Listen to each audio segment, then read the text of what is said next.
Welcome to the Toward a Healthy Built Environment Training for Health Professionals series. We are excited to be introducing Brent, an epidemiologist from Interior Health. His presentation is entitled Generating Evidence. So I'm going to start off with what I'm considering as evidence throughout this presentation. Evidence to me in this case is going to be anything that you can use to defend, contend, or inform a position of some kind. So I want you to take this definition at the end and pair it with what you're going to learn from Karen and others, and hopefully give you an overview of evidence that includes a couple of different perspectives.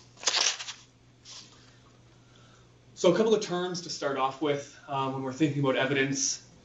First two, evidence-based practice, evidence-based decision-making. So these are generally used to describe using medical scientific literature and clinical decision-making. So using knowledge gained from trials and case studies and having clinicians apply those to their patients. It's common practice.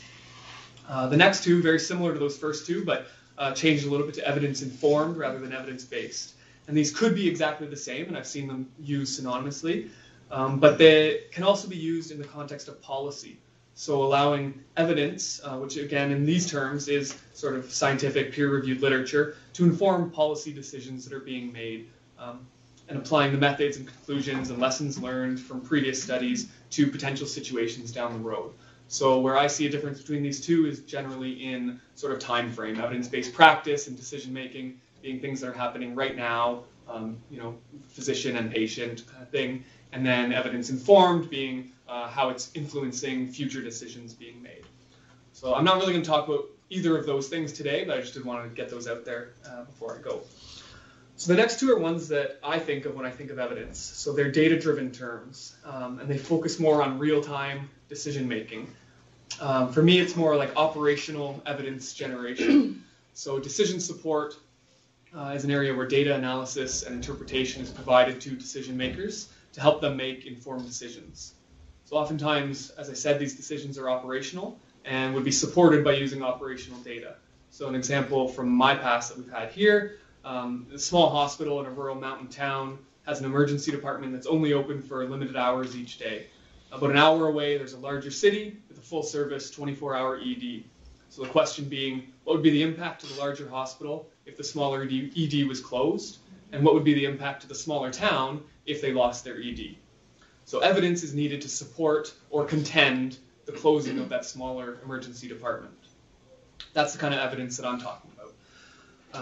So lastly, business intelligence, BI. On its own, this is a whole other sort of area of work. It's very IT-centric, but it's important here for my description of evidence because it's all about turning data into information and that information being used for evidence. And that's really the root of what I want to talk about with evidence. So BI is a way to transform huge volumes of data from potentially very different data sources into something that's usable for your business.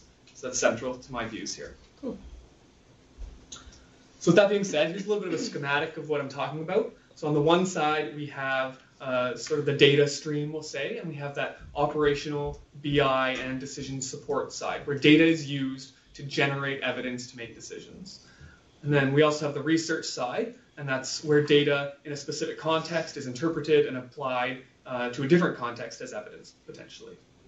On the other side, we have what I'm calling the work and the life stream. So this is where we are influenced by our own experiences and our own observations.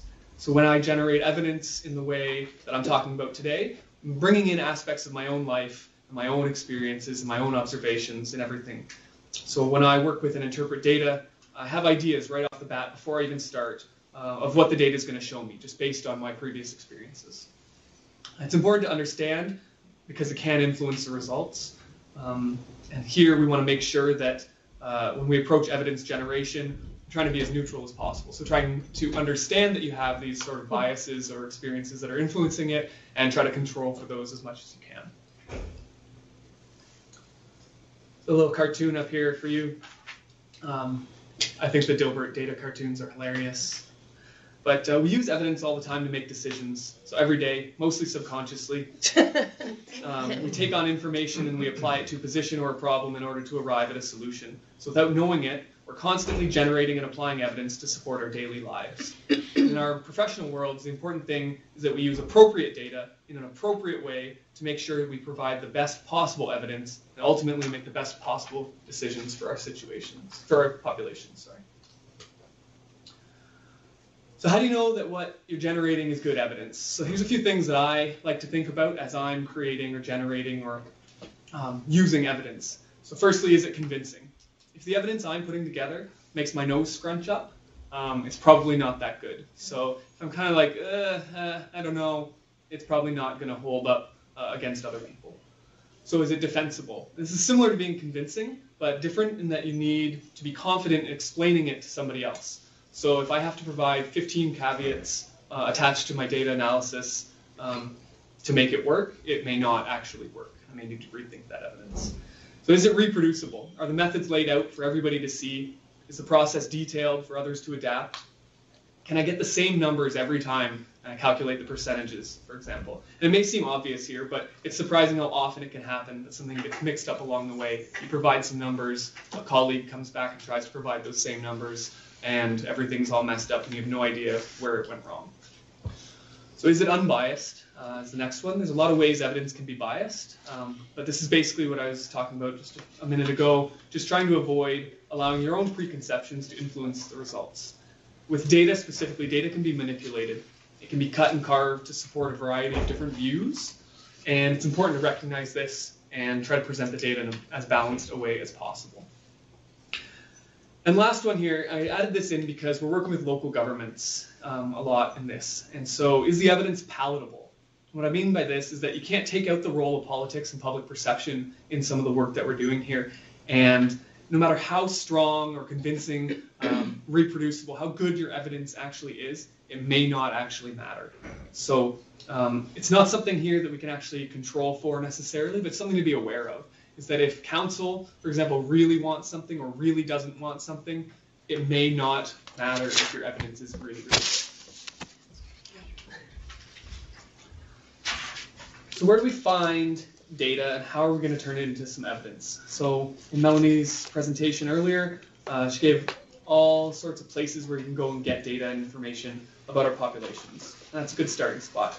I'm going to call these prepackaged information, and then talk a little bit about free-range data, what I call free-range data, some embedded data, and then locked data. So packaged or prepackaged information, these are all the profiles that Melanie talked about. We've got the health authority profiles, so LHA reports, community profiles, target populations, whatever. Depending on your health authority, they're called different things. We've got PHSA community profiles, again, lots of great information in here. We've got BC Stats socioeconomic profiles. It's got some health information, but a lot of community contextual information. And the BC Community Health Atlas, and this is a great place with a ton of health and demographic information as well. Free-range data, this is the stuff where you need to interact with the data a little bit more to make it meaningful. So it's not in a nice graph already for you, it's sort of that raw stuff that data enthusiasts really love to get their hands on and play with. So we've got StatsCan census profiles that they compile for you, but you can also download the data on the back end for your own purposes, present it however you want. You can get the full country if you really wanted to, down to just downloading for a specific community. There's also custom cuts that we have at LHA levels for both the census and the National Household Survey, so we can get away from those administrative geographies and into our health geographies if we want. Then we've got municipal open data catalogs. So these two that I'm showing up here are from Kamloops and Kelowna, but a lot of municipal and regional governments have these days. And there's a ton of data in here that you can pull off if you know how to use it. So it's not always easy to use and manipulate, but it is there a lot of times. They've got things like bike lanes and parks and trails and land parcels and underground infrastructure, aerial photography. They've got tons of stuff on there if you know how to access it. Now we've got Data BC Open Data Portal. So there's a lot of interesting and potentially useful data sets on here. Sometimes it can be a little bit difficult to find what you're looking for, but I've been surprised on there at the wealth of information that you can actually get. And the goal and the idea is for them to be constantly updating that provincial government, and it seems like, for the most part, there's new stuff going up.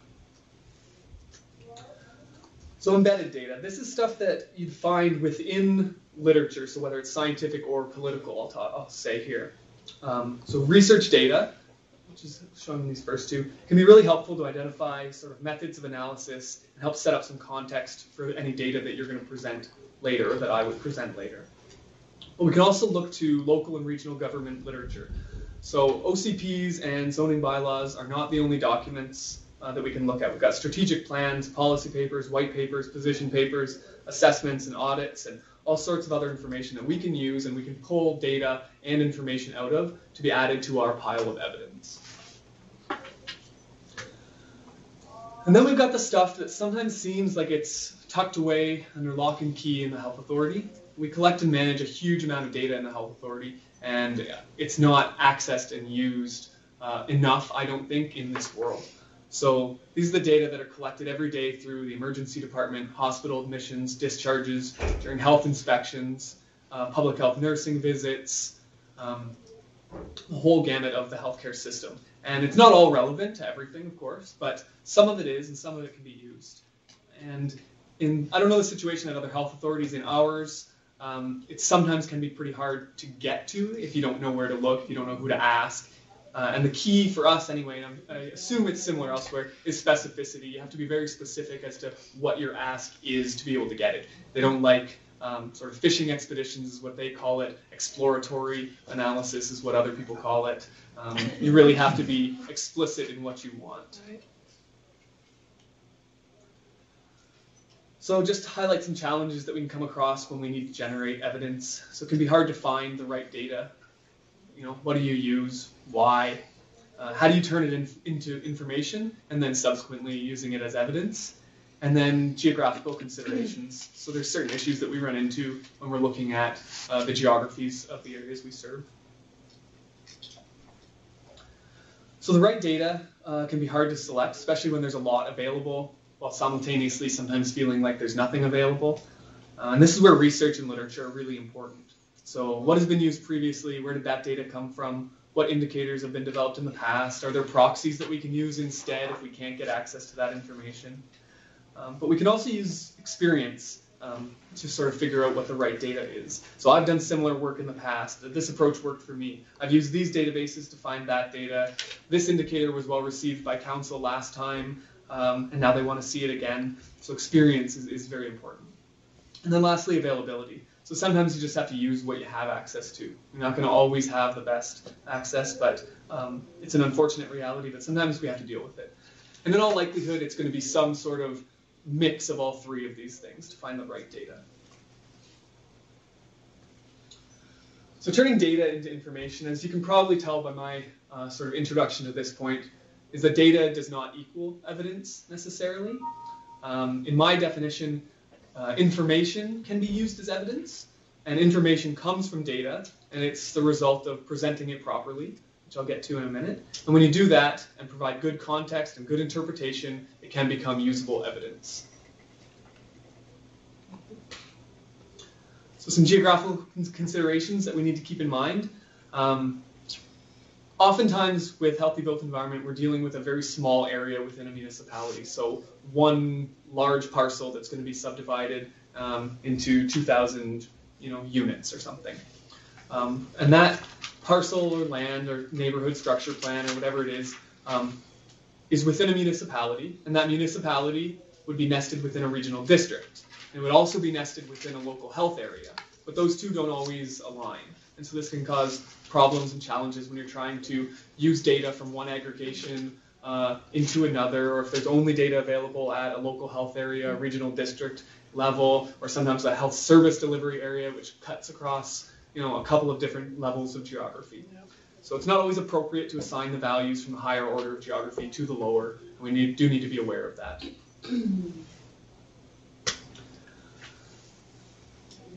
So what I want to lead this into here is data visualization. And for me, this is the key to moving from data to information and then using that to provide evidence. So the way that we present data leads to a better awareness of context. It improves interpretation and can therefore be used to inform, defend, or contend a position, like I mentioned, with greater influence. So data is hard to understand. And the easier we make it, the better understood it can become by our audience. And another little cartoon for you here. And what I want to say about this one is that data presentation and data visualization really needs to be a mindful exercise. It's not just about making charts and graphs for the sake of making charts and graphs. There's countless ways that we can present the data, and I think few people really take the time to think about how their audience is going to interpret it. You hit that auto generation button in Excel, and it gives you a 3D pie chart of some kind, and you say, great, that looks good, I love the colors. You know, it's got 16 lines pointing out from all the different slivers of pie that represent 1%, and you know, it really is not a good visualization. So that auto generation of charts in Excel, it allows people to confuse their audience far too easily. I recommend if you're really trying to confuse people, use a radar chart. Nobody can read those things. In most cases, though, bar and line charts are your best friend. They're almost always the most effective way to present your data. Keep that in mind, and no 3D.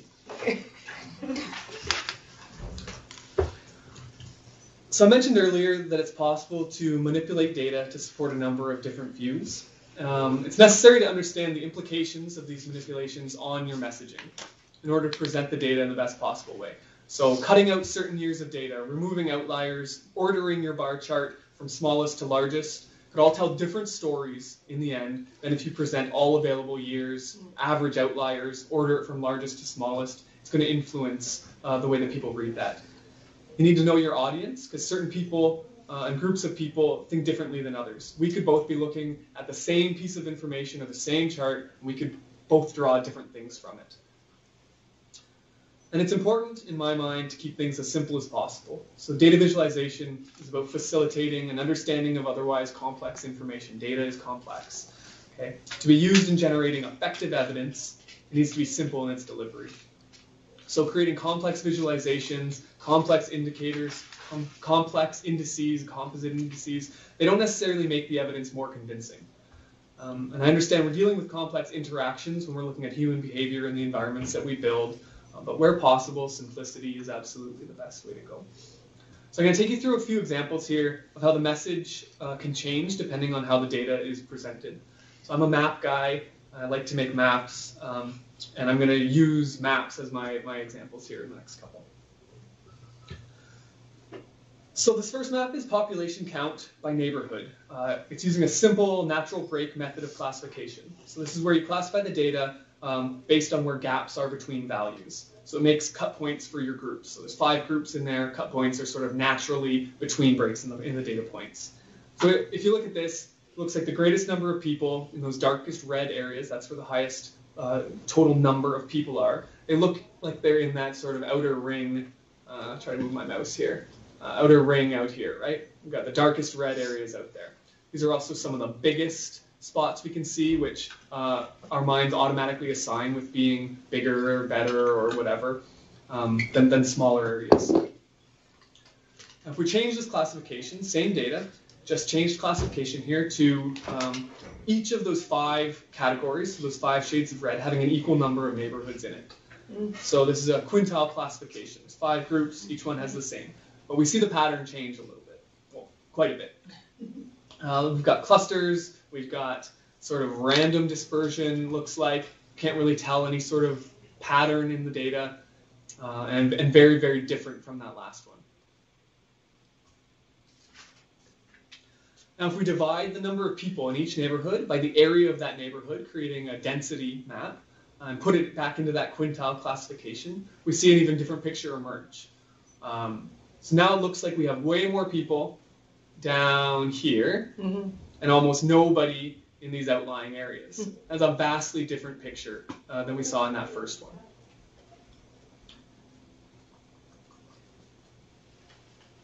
So another view of population density. So this time what we've done is taken all the neighborhood center points and weighted them by the population value for that whole neighborhood, so for that area. And then the space between all of those center points is estimated using the values of those points, such that as you get further away from those center points of those neighborhoods, the influence of that point diminishes. What this does, though, in this area is it really knocks out any local variation that we might have seen before. It makes everything look sort of red or not red. So again, same data, just changes the way that it looks. And last one here, so this is only those neighborhood centers. There's no population information associated with these points. Sort of. I mean, they're based on neighborhoods, which we know from the census have a fairly stable and general population of about 400 to 700 people.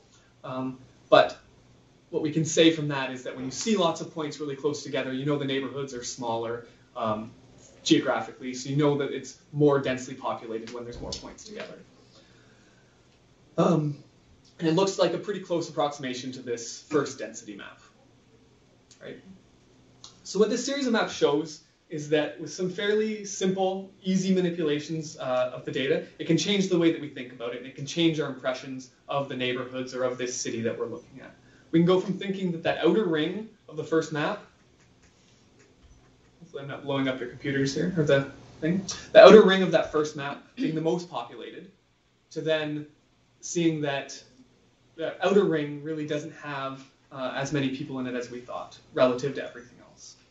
So this can have pretty drastic consequences if we're using these maps as evidence to support or contend something that we're trying to deal with. So again, this reinforces that our data is pretty complex to work with. So another example here, this is a slide that we presented to a city council. And we could have just presented the data that powers this chart as numbers, put it in text or in a table, or use the actual chart that we pulled this out of from one of those community profiles. But for us to use it as the evidence that we wanted in the way that we intended, which was to talk about growth and how it can affect our population health, we didn't really need the actual numbers in most of these cases. We wanted to see some relative context. So we wanted to see a comparison and then interpret based off that comparison. So what we were able to say from this was that we know income is a social determinant of health.